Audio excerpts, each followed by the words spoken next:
Vous regardez Les Nouvelles d'Afrique, l'information politique sans filtre, sans détour, sans compromis.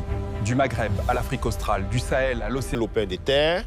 Que je ne mets pas en valeur. Que je ne mets pas en valeur. Au lieu que je ne construis pas. Je ne construis pas. Alors que la pression, la demande est forte, moi, je le maintiens là, dans un but spéculatif, pour pouvoir le revendre un peu plus cher dans le futur. Et il y a aussi, je pense que le directeur l'a évoqué, mais il n'est pas rentré en profondeur, la question du coût des matériaux.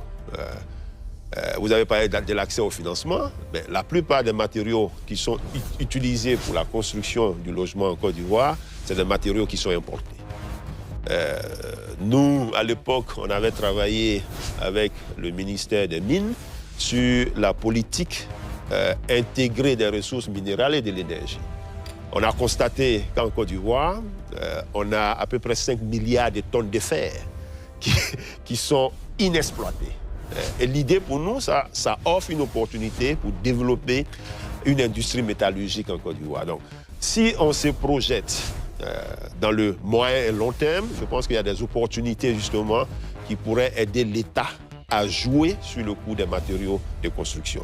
Il y a aussi, il faut le dire, une offre insuffisante de logements sociaux. Le gouvernement actuel, quand il est arrivé au pouvoir en 2011, s'est engagé sur un certain nombre de programmes liés aux logements sociaux.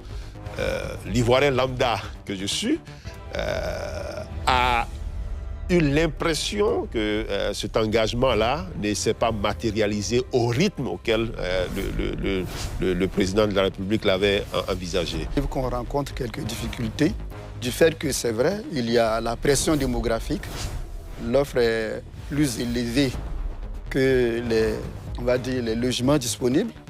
Mais le peu de logements quand même disponibles semble avoir une valeur supérieure, on va dire, aux moyens financiers des demandeurs. Alors, il faut apprécier cela à deux niveaux rapidement. Si on se met du côté du bailleur, vous verrez que pour acheter une maison de 3 pièces, par exemple, on vous parle de plus de 24 millions. Si vous achetez la maison à 24 millions et que vous devez la mettre en location, parce qu'il investit, pas à pète, il a besoin d'un profit. Il achète la maison avec la société immobilière à 24 millions, les 3 pièces, et il doit les mettre en location. S'il donne à 100 000 francs par mois, il va falloir 20 ans pour récupérer son investissement. Il est obligé de fixer un prix élevé, qui lui permet quand même de rembourser le prêt bancaire qui lui a permis d'acquérir la maison, mais aussi de réaliser un profit. D'abord, merci à NCI pour Je vous en prie. le fait d'être le miroir de la société, parce que c'est une problématique qui touche au quotidien des Ivoiriens. Et en parler aujourd'hui, c'est vraiment la preuve que vous êtes à l'écoute de la population et c'est à féliciter. Merci, docteur. Je dirais que le docteur Songalo m'arrache les mots de la bouche. Soumaoro, autant pour moi. Tant il a abordé les questions que je m'apprêtais à dire, je veux juste faire remarquer 2 choses. Allez-y. Moi, en tant qu'alpha de la cause de ce problème, pour moi, c'est la décentralisation. On ne peut pas dire le manque de décentralisation qui va favoriser une sorte de pression foncière, elle-même adossée à une pression démographique. Tout le monde se trouve à Abidjan, naturellement, les autres l'ont dit.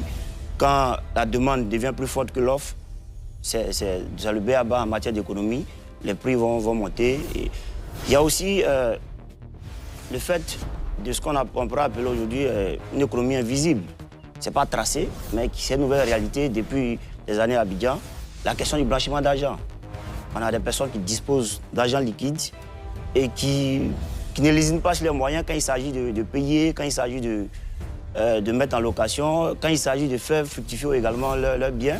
Donc il y a ça que malheureusement on n'arrive pas à capter, mais qui, pour moi, est un facteur important dans l'inflation des loyers. Les intermédiaires. Je vais commencer par une mauvaise nouvelle aux Ivoiriens. Les loyers ne vont pas baisser. Ça ne va pas baisser. Pourquoi? Qu'est-ce qui vous fait dire que ça ne va pas baisser? La première raison, on l'a déjà dit ici. L'offre inférieure à la demande.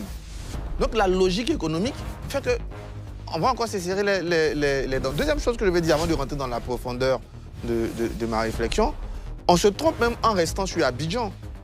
Il a parlé de Korogo. Moi, à Boisseau, je loue un 3 pièces à 200 000. Quand on partait à Boisseau, un 3 pièces à 200 000. quand vous partez dans mon village à Yévo, aujourd'hui, puisque l'étalement urbain, là, il ne touche pas qu'à Abidjan. Hein. Toutes les grandes villes de l'intérieur connaissent cet étalement urbain. Moi, quand je suis tout petit, quand je partais en vacances à Yévo, on faisait du plaisir à faire à Yévo. Aujourd'hui, Yévo est dans la Boisseau. Et le studio à Yévo, c'est minimum 50 000, hein, c'est un village. Donc, on assiste à un phénomène qui marque toutes les métropoles, ce qu'on appelle la gentrification. La gentrification, c'est quoi? C'est que les centres-villes deviennent de plus en plus chers et les populations sont obligées d'aller à chaque fois dans les périphéries. Et Abidjan va connaître ça.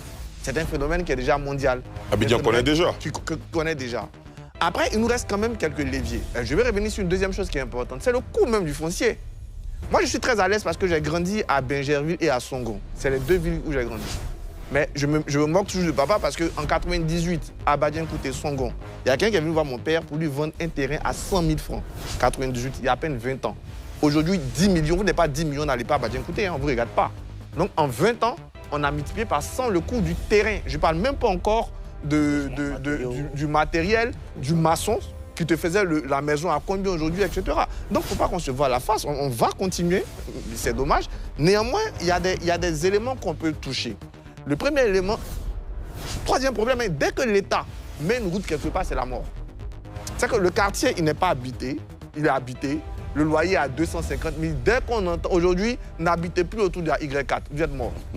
Parce qu'avant, on est... Mais dès que le gars même, il sait que la Y4 va passer à côté de chez lui, tu es mort. Il augmente le coût.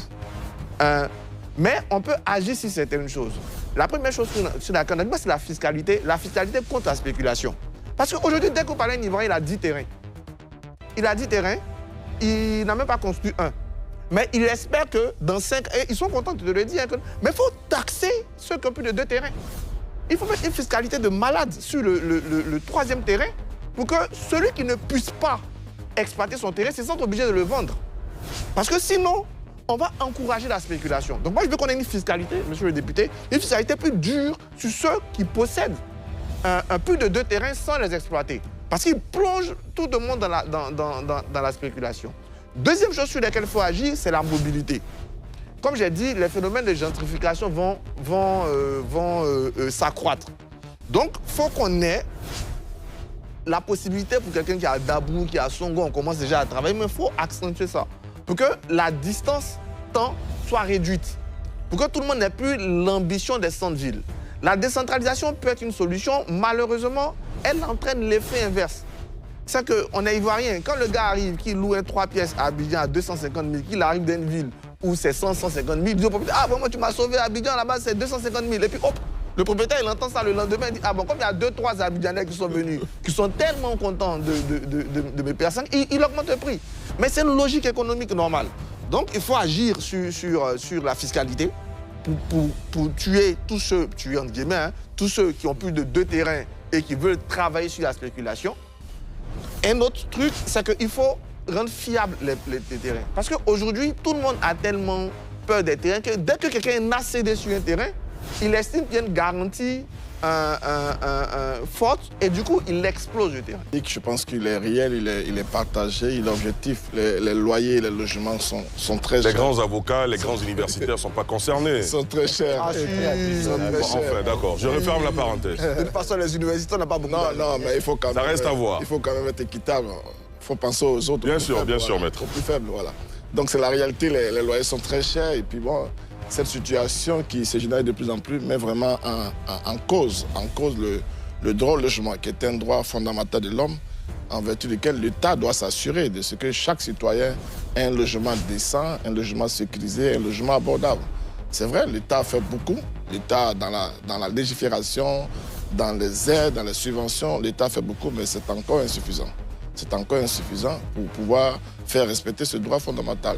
Et pour nous, tout en souscrivant toutes les causes qui ont été invoquées par mes prédécesseurs, je pense que la matière de la régulation n'est pas suffisante. La régulation n'est pas suffisante. Quand on prend le code de la construction et de l'habitat, l'article 421 dit que le montant de loyer est fixé en tenant compte de la valeur de l'immeuble. ou du local, la valeur de l'immeuble du local. C'est-à-dire l'État même encourage à fixer le loyer exorbitant, supposons valeur de l'immeuble.